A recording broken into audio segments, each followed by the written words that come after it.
m'appelle Rafik Al-Alami. Je suis le directeur du DICE, Digital Innovation Center of Excellence, au niveau de l'Université Mohamed VI Polytechnique.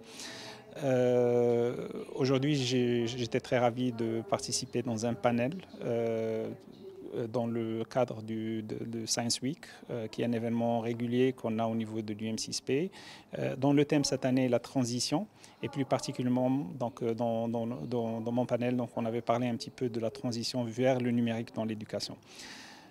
Aujourd'hui, le Maroc a fait des pas énormes en termes de digitalisation. Donc, on a des initiatives qui ont démarré, que ce soit au niveau du primaire secondaire, mais aussi au niveau de l'enseignement supérieur. L'université Mohamed VI Polytechnique a joué un rôle assez important, que ce soit pendant la période du Covid, pour assister le ministère de l'Éducation nationale en termes de développement du contenu qui était nécessaire pour la continuité de l'éducation, mais aussi au-delà de cette période-là, donc où on a continué de travailler un petit peu sur des programmes qui permettent un petit peu l'accélération de la digitalisation. Notamment, l'année dernière, on avait donc participé dans la digitalisation du bac national avec le ministère de l'Éducation nationale, et ce qui nous a permis de positionner le Maroc en tant que premier pays au monde à avoir adopté un bac digital. Et ça, la digitalisation des diplômes, donc c'était quelque chose qui a été inventé, créé au niveau de l'Université Mohamed VI, et le ministère avait adopté cette technologie. Maintenant, en termes d'éducation classique, donc on avait réalisé, quand on avait commencé à travailler un petit peu sur la partie digitalisation de l'université, dans le cadre, je pense, quand on avait monté le Digital Learning Lab en 2016 à l'université Mohamed VI Polytechnique. Donc on avait réalisé en fait l'effort nécessaire pour digitaliser un contenu. Donc par exemple, créer un MOOC, c'est un effort de 8 mois. Digitaliser un master, c'est 18 cours, donc vous faites les maths et vous êtes sur une période de 10 ans en sériel, si vous voulez entièrement digitaliser un cours.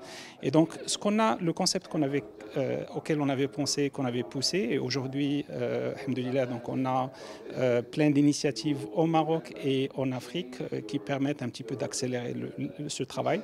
Donc, ce qu'on a fait, c'est qu'on a dupliqué l'effort du DLL, on a créé des réseaux qui permettent un petit peu à des universités ou 12 universités publiques au Maroc de participer, partager du contenu, mais on a aussi des programmes similaires en Afrique où on a 12 universités africaines qui sont en train de collaborer ensemble. Donc nous, ce qu'on a fait, c'était la formation, apporter un petit peu le savoir-faire qui a été développé, l'assistante. Et aujourd'hui, donc on est sur une trajectoire, l'Afrique est sur une trajectoire où on peut rattraper tout l'écart qu'il y a et le gap qu'on avait, et pouvoir positionner l'Afrique en tant qu'un pays producteur de contenu digital.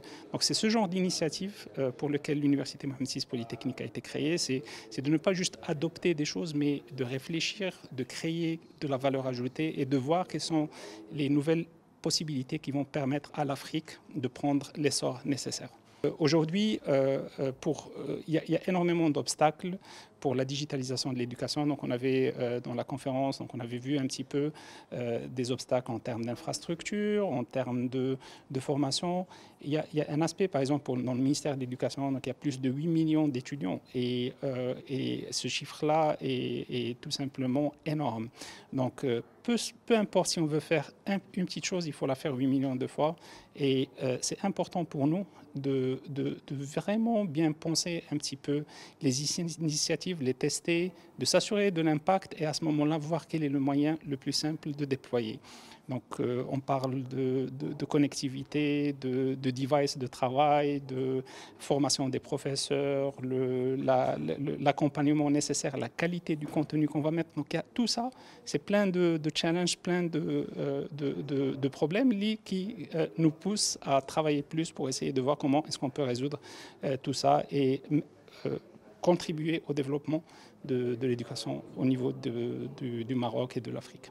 L'avenir, c'est ce qu'on est en train de faire aujourd'hui. C'est la continuité de ce qu'on fait. Donc, pour nous, il y a quelques années, donc, si on essayait de voir un petit peu la position du Maroc, donc on était quelque part derrière, ce qu'on est en train de faire est tellement innovant au Maroc, en Afrique, mais aussi au niveau monde, qu'aujourd'hui, notre nouveau modèle est en train de créer quelque chose de nouveau et peut-être on aspire à être un petit peu un leader, un acteur qui va changer le futur de l'éducation digitale.